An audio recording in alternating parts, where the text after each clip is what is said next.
Welcome to the Farming Without the Bank podcast, the show with a no BS approach to money, hosted by a farm strategy expert and authorized IBC practitioner. Join us as we get real and expose the flaws of traditional financial institutions in order to help farmers take control of their finances, create peace of mind, grow their wealth, and leave a legacy. Now, here's your host, Mary Jo Irmen.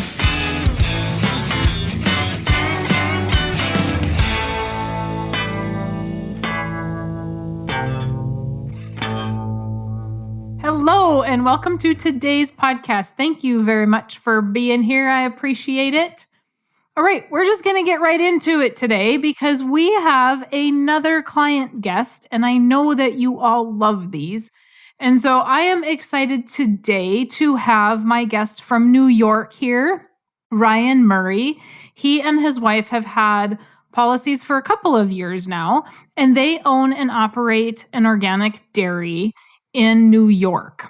Yes, organic. I also do have those clients, not all just traditional farmers. And so it was just a little background on Ryan and Annie. It was really fun when we started their policies because Ryan read the book, he read my book, and he read Nelson's book. And Ryan, you can correct me if I'm wrong, but you read my book, you read Nelson's book, and then when we came back for our second meeting to decide how much money they were going to put in a policy, Ryan said, well, we're going to put X amount in because we've been using cash and we need to pay ourselves back for that. And so Nelson's very best student. Welcome, Ryan. Hello. Okay, so how's New York? As difficult as ever. Oh, that does not sound good. Are you guys a little bit outside of this COVID mess? We are. We're in upstate rural New York, and we've got all the political craziness, but none of the the COVID really hasn't affected up here like it has other places. So we've been rather insulated from all that. Nice. And how is the milk portion and the dairy aspect going? When the lockdowns first came, it did affect the conventional dairy market a little bit. There was a lot of milk being dumped, basically just as the industry transferred from a lot of wholesale products to a lot of retail products. But the organic market, which we're in, was also rather insulated from that since it is a retail-focused sector. So we kind of dodged that bullet as well. Nice. I talked to another organic dairy guy, and he said the same thing, that they were protected a little bit from it. So that is good because I haven't heard anything good. Like we just don't hear about the good stuff. And so it's awesome. It's awesome. Okay. So I just have a few questions so you may share with the listeners. What even led you to read the book? I basically was, because I'm a dork, I was listening to an economics podcast, and it was with one of the hosts was a guy named Bob Murphy, and he had a little advertisement for a little seminar thing they were doing on something called the infinite banking concept, and it was some sort of system where you kind of functioned as your own bank, and I found that quite appealing because I've never really enjoyed working with traditional financial institutions. So I kind of followed up on it from there. Started by listening to podcasts about it. I think the Laura Murphy Report podcast. And then I got Nelson's book and read that. And then I think I was kind of interested. And I'm like, I wonder if anyone's doing this with farming. So I typed in farming with IBC, and you and your book were the first thing that popped up. And that's how I kind of got into it all and discovered farming without the bank and your services. Ryan, I didn't realize you were such a dork. Yeah, I am. Oh my gosh, so much more has just gotten explained to me in the last 30 seconds. I love it. I absolutely love it because most people don't know the Austrian economic side of what we do. They don't know who Bob Murphy is. They don't know who Carlos Lara is. And most of my clients do not find me through the infinite banking concept. They find me from Farming Without the Bank. But that would explain why you caught on so quickly to everything, is because the Austrian economic side of it is super important, and the economics period is important, right? And so, yeah. And so what podcasts of theirs were you listening to? I think I was listening to Contra Krugman with Bob Murphy and Tom Woods. Mm-hmm. And I think Bob Murphy just had a little ad type deal for some of his other projects. Okay. Did you go to college? I did one semester at a small ag college, and then one more semester at a different ag college, and then I dropped out after that. Because it wasn't for you. I thought maybe you went to school for like ag economics or something. No, it was just going to be a generic agricultural science. Oh, that's awesome. That is just so awesome. Okay. So by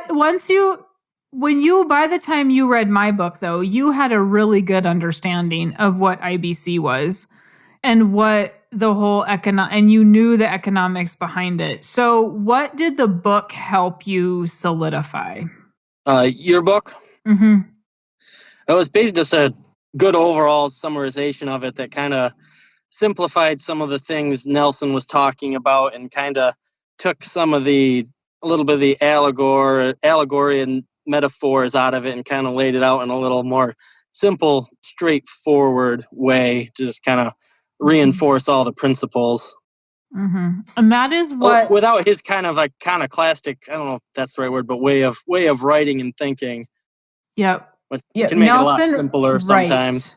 Yep. Nelson wrote more metaphorically. And so it was hard for my simple little brain to get it. And so I tried to make that easier in my book. And I always tell people, Farming Without the Bank is the intro to Nelson's book. It doesn't replace Nelson's book. It's the intro to that. And you just clarified that because I did exactly what you did. I found infinite banking. Obviously, my book wasn't around. I found infinite banking. I read his book, didn't really understand what he was talking about. Then I read How Privatized Banking Works, and that was even more confusing to me. Then I read another book written by Dwayne Burnell, Financial Independence in the 21st Century.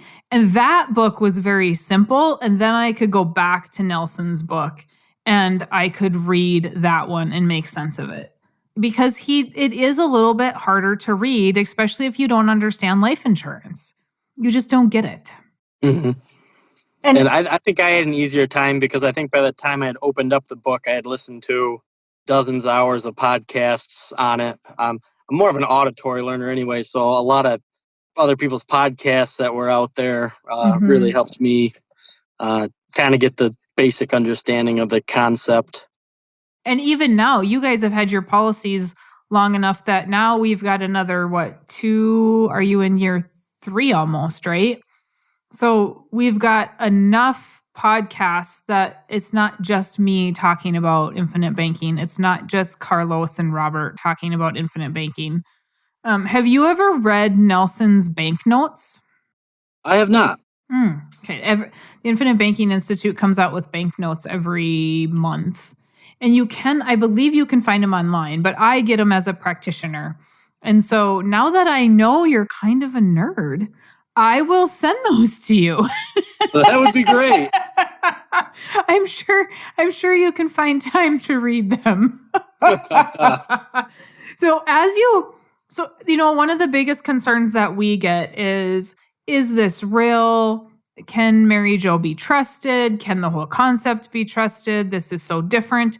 Because you came into it from the back end, was that something that even concerned you?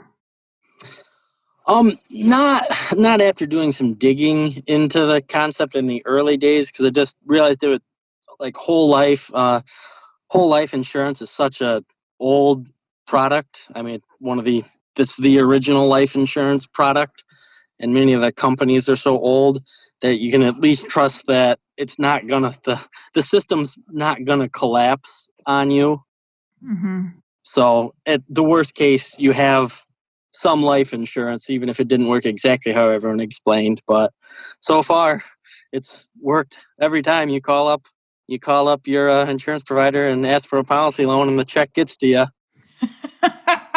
And you pay the premium, and that shows up in cash value. Yeah, it's kind of slick, just like I say it's supposed to, right? Yeah. Did you, when you were researching, did you look into the actual life insurance part of it yourself to vet that and make sure that was accurate? Or are you basing everything that you just said off of, yep, Nelson said, and Carlos and Robert said, and Mary Jo said, and all these other IBC practitioners said that? Or did you actually check into the companies to see how old they were and their statuses? I think I Wikipedia'd whole life or dividend paying whole life insurance, but I don't think it went much beyond that. I'd already been listening to Bob Murphy and those people for a long time, so I did have some trust there. Yep. I Googled it when I first found out about it, and I actually ended up on our North Dakota life insurance or North Dakota insurance page, for the state. And on there, it showed me that you could have cash value and you could borrow against it. And I was like, what? The state knows about this and they aren't telling us? Yeah. Like, I was surprised. That's probably as far as I got. I didn't dig a whole lot deeper either. But and the other thing that kind of made me develop a level of trust in it is the fact that it's not really a get rich quick scheme. It's to get wealthy slowly over a lifetime deal. I like that. Get wealthy slowly. I always say it's a get rich slow scheme. Like, it isn't a get rich quick. You have to be patient and you have to understand the capitalization of it. And I would ask if you had problems with that, but you've already said, like, no, I don't. Like, I knew this, it might not work exactly as it shows, but worst case scenario, I'm going to have some life insurance. Yep. And just having been around, like, listen to some Austrian economists, just learn to have an appreciation for capital accumulation. Yes. Yeah, you are like the dream client who understands all that. I'm going to make everybody listen to Austrian economy podcasts, and then we can have a meeting. Oh boy, I don't know if that'd be a good business idea, Mary. No, it's not. I would never have a client. I would have you. That's it. You'd be my only client. even I have more time farming and less time doing this stuff anyways. I have even I don't listen to a lot of that stuff because it's a little bit boring to me. But it truly, that is exactly what Nelson is talking about in his book. It's what my recent podcasts have been about, right? The thought process behind it, the capitalization of it, the fact that we can't steal the peas, all those things. The first half of his book is there for a reason. Now we just need to implement that reason. So what have you, if you're willing to share, what have you been using the policy for? Well, the biggest thing I like to tell people is I use the policy to buy, last year I used the policy to buy 500,000 pounds of chicken poop. Ah, litter. Yeah, chicken litter to fertilize our pastures with. So. How come you're not using your own waste? How come you're not using the cows? Because don't you guys usually? You didn't have enough. Yeah, just to bring in additional fertility to the farm. But I don't know, it's just a fun thing to let people know you bought 500,000 pounds of chicken poop. It always gets funny looks from people usually, especially if they're not involved in agriculture. Yeah, because chicken litter is great.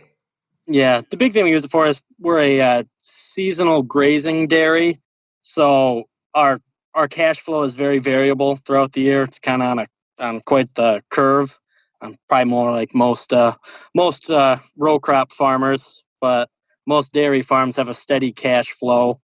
So during the year when we're making milk and we have checks rolling in, we're either paying down policy loan or building up a cash reserve to pay premium. And then in the part of the year where we're not making any milk, or where we're just feeding our dry cows. Then we're pulling policy loans out to pay for feed, to pay our general operating bills, and for the capital we need to start up again in the spring.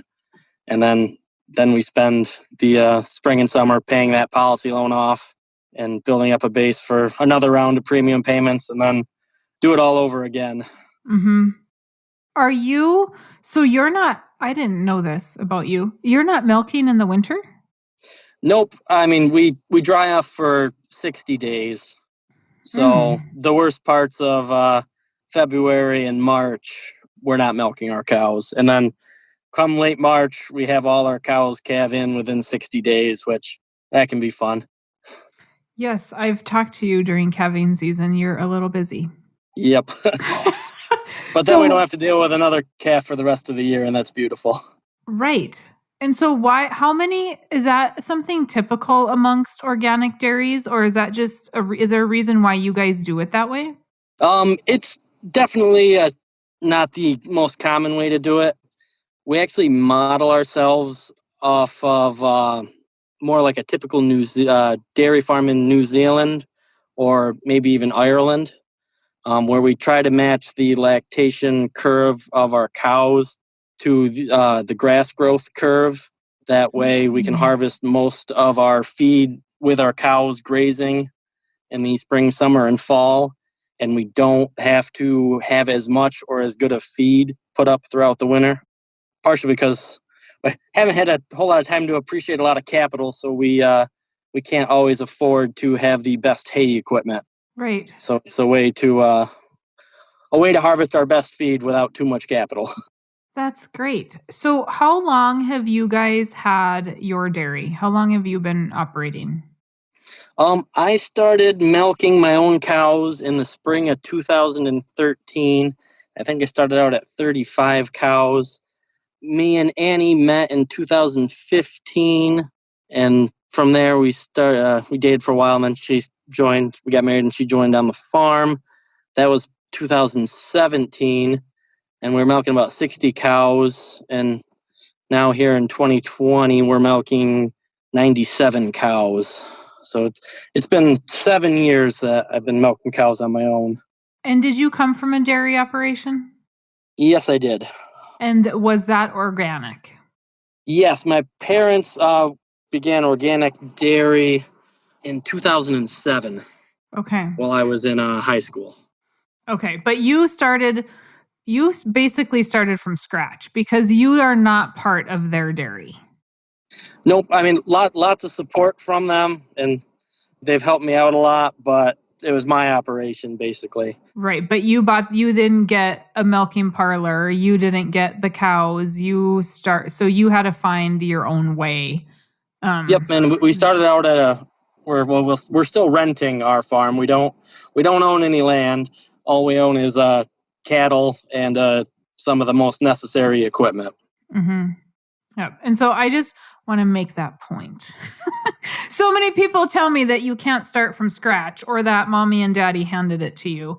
And that's not the case with so many of my young farmers like you guys, that it wasn't handed to you. You had to find some creative ways. And this is that whole grazing thing is very interesting to me because I've not heard people talk about that's how to keep the cost of equipment down, just do it that way. But if you do it your way, you really have to manage your money, and you really have, because I know that when we've started new policies for you, because now you guys have a little guy. So as we add children, we add policies, and you guys were very, like, the second that we were able to write the policy on your little guy, we were doing that but that had to coincide with cash flow as well. And we've had to look at that, but you guys know your books, you know, when your cash flow is coming in and out, and borrowing it for operating and paying it back like you are and saving for premium is not a small feat. Because you have to be honest. You have to really be making sure that you're not overspending anywhere and that you've got the savings to pay that policy and managing it. So is Annie taking care of the books on your side? Yes. That's something she kind of took over from me, and she does a much better job at it. I believe she uses QuickBooks and it has it all set up, and it actually runs quite smoothly. Mm-hmm. And what else runs very smoothly in your case? And I'm not going to give away all of Annie's secrets, but she's very frugal. Oh, yeah. And that is a big factor. And Nelson talks about that for Parkinson's law, right? Our income will always rise to meet our necessities, or our necessities will always rise to meet income, however you want to look at it. But you guys have really focused in and said, this is what we want. And we are, if we want to be ready to buy a dairy, if a dairy goes for sale. And so we are going to manage that money, and we're going to be frugal and beat Parkinson's law because we want to be ready. And with her doing the books and you guys both being frugal, it's not just Annie, right? But both of you being on the same page. I have a lot of couples, obviously, that I insure. But I can tell when couples are on the same page and one isn't frivolously spending money, or one is managing the money and the other one's not listening. You guys are awesome because you do it together, which is that much easier for success. Yeah, it's a huge advantage. I never thought I'd be the spendthrift in a couple, but I definitely am compared to her. Yeah, I do. Like I said, I'm not going to give away her secrets, but I do. I will not ever forget the conversation of how frugal she is. I thought I was pretty frugal, but nope, she wins. She wins amongst anybody I've ever met. And it's awesome because it's very goal driven. So it's not a bad thing. I'm not picking on Annie at all. Oh, yeah. It is because I absolutely love, I used to be super frugal as well. Now I've lightened up a little, but that too affects what I can do on the investment side. So that's a big deal. If she's frugal, she knows what the goal is. You guys are going to be ready for that because she's part of the team to help you set it up. Now, do you have any bank loans, or are you able to use the policy for most everything that you're doing? We are, at this point, we are able to use the policy for most things. Now, if there was a very large purchase that we had to make or thought would be a good investment, we'd probably have to use a bank. And we do have a line of credit set up at a bank already because previous to this, I was doing some work with the local farm credit. Okay, so you were using the bank, and we've got you to the point where you've moved away from that for the smaller type operating and those sort of things. Yes. Yeah, that's awesome. So we're almost away from you're farming without the bank. For now. We'll have to bring them back in at some point, I'm sure. But you were supposed to say, yes, I am. Good job, Mary Jo. Oh, good job, Mary Jo. Yes, good job. good job, Ryan. Okay. But how, because you were answering to the bank and you did have that line of credit at the bank that you were using versus using the policy now, is there a little bit of a relief in knowing that, okay, if I can't pay this policy back, it's okay, versus, oh my gosh, we have to make that bank payment every single month and we have to answer to them? That has been amazingly nice. Just, because in the spring when we first start taking policy loans, our bank account's looking awful skinny. So not having to immediately start turning some of the cash you just borrowed back over to the bank has been really nice. We can wait till a little later in the summer when we really start having the checks roll in. And then at a certain point, pretty much just everything excess that comes in goes right back into the policy. So that has been very nice. It's just a peace of mind that that you would not have, right? Because the bank, even though you were doing good, it's just a matter of the bank breathing down your neck. Yeah, and not having to explain to the life insurance company what you intend to do with this money like you have to with the bank is nice. And it's not that you're hiding anything. It's not that it's just you're in charge. Right. You've got a little bit of gold, so you can make the rules. You're such a good student. Oh, Nelson would be so proud. So, how many policies do you guys have? 3? 3, yes. Yep. And so we've set one up for the little man, and we have one on each of you. And we don't really have a need to have one on mom and dad, but maybe down the road, is that something that we need to look at, or is that you've thought about? No, at some point down the road, that will definitely, because my parents still own and operate their own organic dairy. And at some point, there'll be some sort of, when they start thinking more about retirement and wanting to transfer assets and turn their farm into a source of more passive income for them as they want to slow down. I think we'll need to do some work within the concept there to make that happen, and try to be able to do that without the bank getting involved. That way, my parents can see interest payments instead of the farm credit system. Mm-hmm. So what are you seeing as outside of being able to borrow money, or maybe this is the answer, being able to have the control of that money, but what are the greatest benefits that you guys are seeing or planning for with the policy? Right now, one of the best things about it is like having that premium payment out there is a big incentive to save and not be spending the money. But then yet, if you need to spend that money, that premium turns into cash value and you can borrow against it.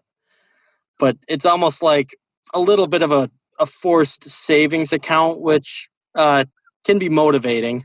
Mm-hmm. But then yet you also still have the ability to use it if you like, not like, an IRA or something where it's kind of a forced savings, but then you can never see it for 40 years. Right. And I like how you're thinking of that it is just a savings. And you're looking at it that way rather than a cost. So many people say, well, this is my cost. But you've already mentioned that too. Worst case scenario, I have death benefit, because even that is important. Yeah, and I mean, just the multi-generational aspect of it too, which is I feel like the part I don't fully understand the best how to utilize the concept.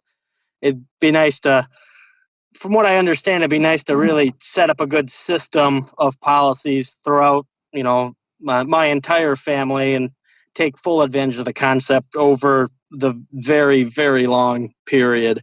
Mm-hmm. And you mean your family, like you and Annie and your kids, or you and mom and dad and Annie and the kids? Both. The latter. If I think I'm working very hard on getting my parents interested in the concept. So hopefully that's something they would like to get involved in. Do they think you're a little crazy? Not really. I'm very similar to my mother.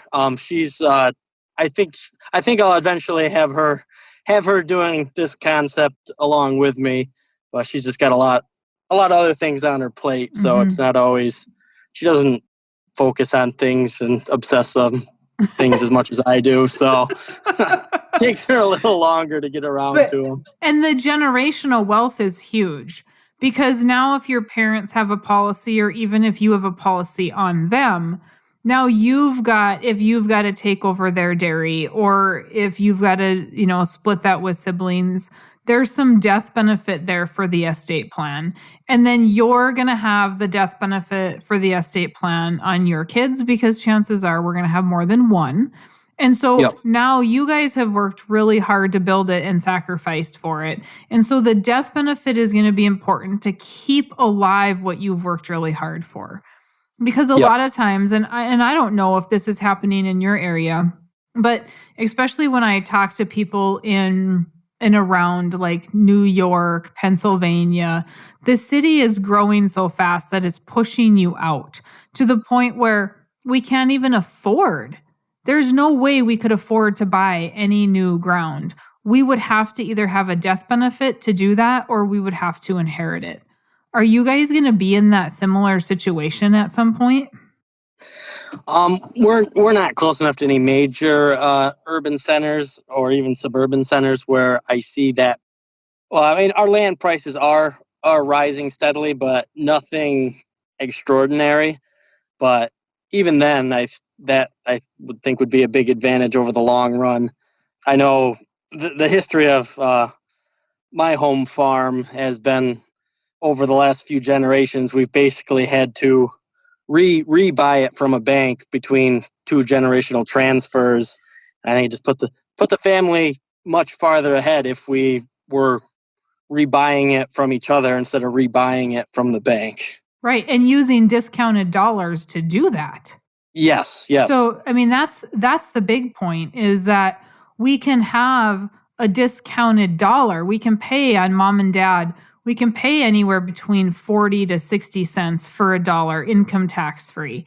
That is what's going to help that generational wealth continue and help the farm survive.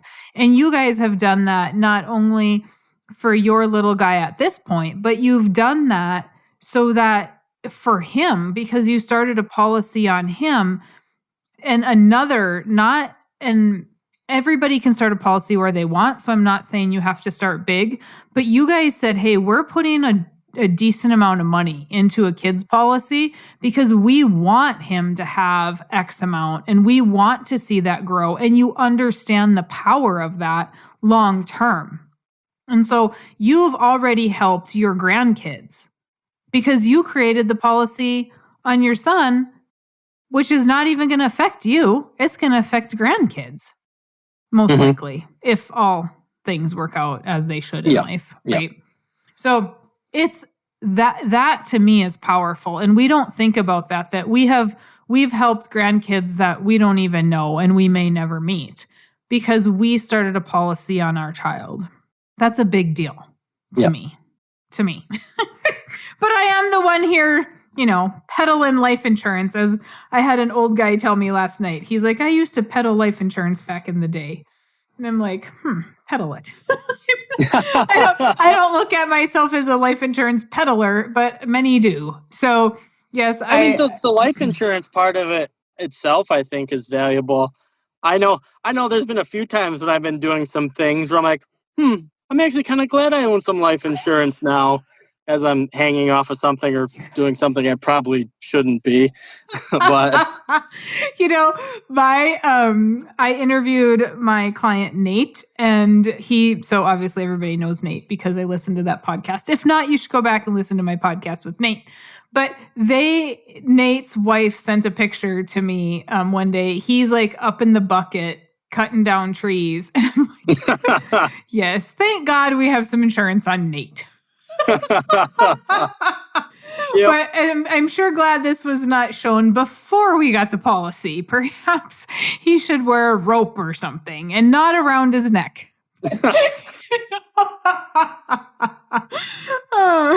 So do you have, just kind of in closing, do you have any advice for people that are kind of on the fence, or comments or anything that you would share with somebody if they said, well, I don't know, I've been listening for a long time and I just don't know?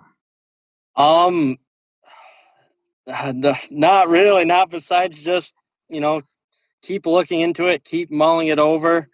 I mean, keep going over, any policy illustrations and just kind of watch how it works and kind of just watch what the uninterrupted compound interest does over a lifetime. And that's kind of the magic of the concept, is that uninterrupted compound interest.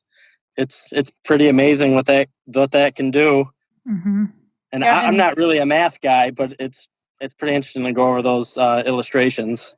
Right. And they're nothing's going to ever be exact, but there's a guaranteed side there. So yeah, I mean, just looking at the guaranteed side is probably the safest thing to do. Mm-hmm.